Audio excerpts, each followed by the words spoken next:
Assalamualaikum warahmatullahi wabarakatuh.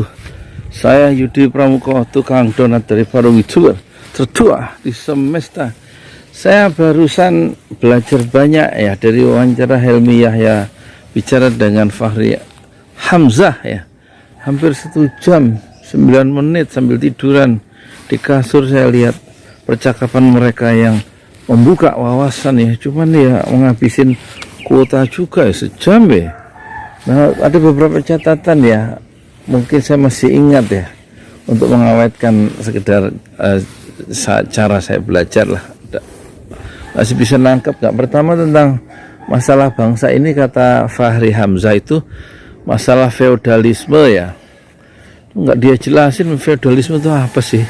Kira-kira mungkin gini, feodalisme itu satu sikap ya, mengagungkan pemimpin yang selalu benar. Pemimpin tuh diagungkan sedemikian rupa sehingga nggak pernah bisa diberikan masukan-masukan yang kritis gitu, karena sikap begitu menempatkan posisi pemimpin seperti raja feodal yang tidak pernah salah. Itu soal kultur itu.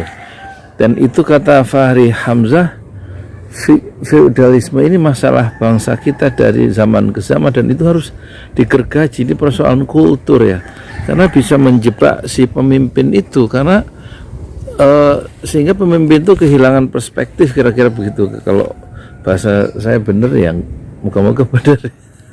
Terus kalau jadi diagungkan sedemikian rupa di waktu dia memimpin, dan kemudian kalau dijatuhkan sangat tragis ya, dan karya-karya positifnya dilupakan. Itulah hasil negatif dari sikap primordial feodalisme. Dan seharusnya kalau menurut Fahri Hamzah, lingkungan di sekitar pemimpin itu yang harus dilenyapkan, digergaji istilahnya Fahri Hamzah. Ini masalah kita. Jadi hati-hati kalau jadi pemimpin di Indonesia, kira-kira gitu. Yang harus disikapi, kita harus melihat pemimpin itu mungkin salah ya. Sebab kalau nggak ada kemungkinan yang kita tanamkan dia sebagai orang biasa yang mungkin berbuat salah, itu berbahaya, karena kalau sekali berbuat kesalahan dianggapnya benar tapi bisa merugikan banyak orang. Itulah bahayanya sikap feodalisme itu. Mungkin gitu ya, benar apa enggak sih? Yang kedua itu Helmi Yahya itu pandai juga dia mengorek pertanyaan ya. Salah satunya, siapa yang menjadi mentor, guru dari Fahri Hamzah sehingga dia bisa seperti ini.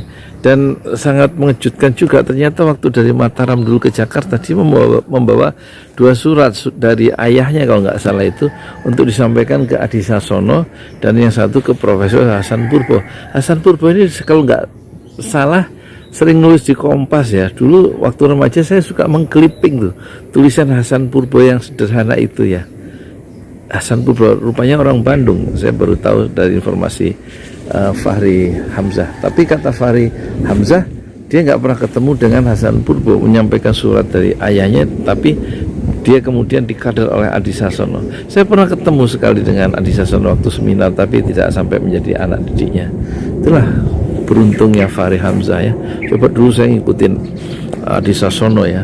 Terus dia juga katanya dekat dengan AM Fatwa. AM Fatwa kan pernah di Bima ya.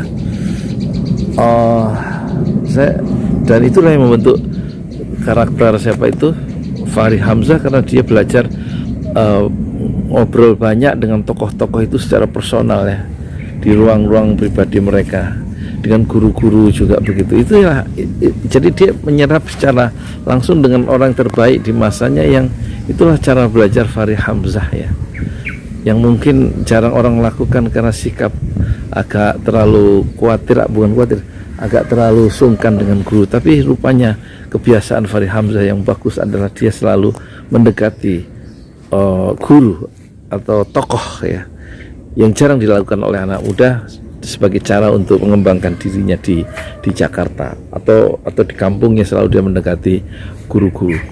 Nah, termasuk AM Fatwa yang aktivis Islam yang terkenal itu. Saya pernah ngobrol 2 kali di rumahnya M Fatwa di belakang Dewan Dakwah itu di melewati rel kereta kalau nggak salah, saya lupa. Pernah sholat berdua di rumahnya. Sholat maghrib saya jadi makmumnya, imamnya M Fatwa, dan kita teruskan ngobrol ya, sambil wawancara lah. Itu ya. Terus apa lagi ya? Banyak hal-hal menarik ya dari wawancara ilmiah ya, bicara channel itu.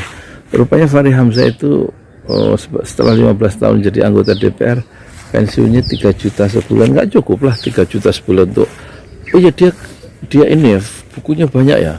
Di ruang itu, di rumahnya itu ada 8.000, belum di tempat yang lain 8.000 buku. Wah, banyak. Kerjanya beli buku. Dan dia, nah ini ada yang penting dalam memimpin Indonesia, saya ingat ya, itu kata Fahri Hamzah itu hanya bisa dipimpin dengan pikiran. Indonesia tidak bisa dipimpin oleh kekuasaan. Kalau dipimpin oleh kekuasaan itu pasti menjadi otoriter ya, pasti nggak bisa. Dan sudah dibuktikan itu pemimpin bangsa kita termasuk Soekarno itu kan bacaannya luar biasa ya. Jadi dia memimpin Indonesia dengan pikiran tuh pada awalnya, termasuk Hatta dan tokoh-tokoh yang lain. Jadi memang hanya Fahri Ali tidak menjelaskan bahwa pemimpin yang baik adalah pembaca buku yang baik, tapi dia sudah mengilustrasikan bahwa Bung Karno itu ya membaca buku-buku pemikir-pemikir dunia ya, dan hendaknya pemimpin Indonesia itu ya mengikutilah jejak-jejak pendiri bangsa ini, yaitu selalu memimpin Indonesia dengan pikiran bukan dengan kekuasaan. Mikir Indonesia dengan otak ya, bukan dengan otot ya. Kalau dengan otot ya kayak kemarin tuh, apa namanya, banyak orang-orang yang berbeda pendapat ditangkepin ya. Seperti Anton Permana ditangkepi ya. Terus apa lagi tuh? Itu kan semua gerakan pikiran, gerakan intelektualisme, gerakan kami itu koalisi aksi menyelamatkan Indonesia kan sebenarnya bukan gerakan perlawanan bersenjata, tapi dia gerakan pikiran, gerakan kritis, gerakan intelektualisme, kritis terhadap kekuasaan kan, gerakan moral. Ya, jangan dihadapi dengan otot, jangan dihadapi dengan borgol. Kira-kira begitu. Kalau kita elaborasi, kita luaskan tesis-tesis pemikiran Fahri Hamzah bahwa kita harus memimpin Indonesia itu dengan pikiran, bukan dengan kekuasaan atau dengan otot ya kan. Dan dia mencontohkan itu, sudah dicontohkan oleh tokoh-tokoh bangsa kita. Apalagi ya, silakan ya, dibuka channel itu, wawancara siapa, wawancara dari itu, siapa itu namanya, Fahri Hamzah, diwawancara oleh itu siapa itu, orang hebat tuh, si siapa namanya, Helmi Yahya bicara. Terus ada rapid test, rapid question, pertanyaan cepat. Kalau berdebat mending milih mana, Adian Napitupulu atau Ali Ngabalin? Dan dia jawab, Fahri Hamzah lebih suka debat dengan Adian Napitupulu. Ditanya sama Helmi, kenapa? Alasannya karena punya warna tertentu Adian itu. Kalau Ngabalin cuman menang gaya. Gaya. Jadi kira-kira kalau kasarnya itu, jadi isi kepalanya itu nggak ada. Bukan isi kepalanya nggak ada, isi kepalanya itu tidak punya warna yang khas sebagaimana Adian Napitupulu. Yang tadi ucapan saya diralat ya, bukan nggak ada isi kepala ya. Isi kepala Ngabalin itu berbeda warnanya dengan isi kepala dari Adian Napitupulu. Dan lebih banyak Adian Napitupulu itu lebih banyak ininya, Ali Ngabalin lebih banyak gayanya. Ya udah, apakah itu gibah ya? Saya ngomongin Adian sama Ngabalin, apakah gibah itu? Kalau saya ngomongin Fir'aun, apakah gibah itu? Di Quran kan diomongin tuh Fir'aun, orang-orang jahat, Hamam, ya kan, Hamam, Fir'aun dan lain-lain. Jadi harus hati-hati ya, bahwa ghibah itu dalam konteks apa itu mungkin penonton bisa memberikan masukan ya. Apakah ngomongin penguasa yang mengambil keputusan yang keliru dan merugikan rakyat banyak dengan menandatangani apa misalnya undang-undang cipta kerja, itu apakah ghibah? Ya kan? Apakah kekeliruan itu tidak boleh direspon? Apakah kekeliruan, kesalahan seorang anggota DPR dan menyebut nama itu tidak boleh direspon atau tidak bisa di-challenge karena alasan ghibah yang katanya menimbulkan dosa? Jadi apa maksudnya ghibah ya? Silahkan penonton komentar ya.